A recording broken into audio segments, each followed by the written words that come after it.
Hello दोस्तों, Priyanka Maurya blog में आप लोग का स्वागत है। आज आप लोग के लिए एक बहन अपने भाई से शिक्षा के बारे में निवेदन कर रही है।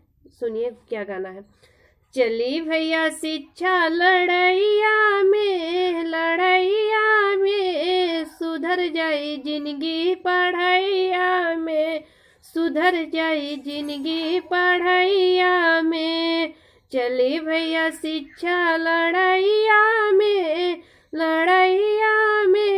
सुधर जाई जिंदगी पढ़ैया में।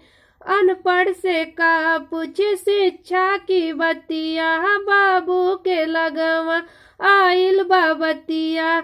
अनपढ़ से का पूछे शिक्षा की बतिया, बाबू के लगवा आइल बाबतिया। चले आवे आंसू नयनवा में सुधर जाई जिंदगी पढ़ैया में। चले आवे आंसू नयनवा में सुधर जाई जिंदगी पढ़ैया में, सुधर जाई जिंदगी पढ़ैया में। चली भैया शिक्षा लड़ैया में सुधर जाई जिंदगी पढ़ैया में, सुधर जाई जिंदगी पढ़ैया में। दिनवा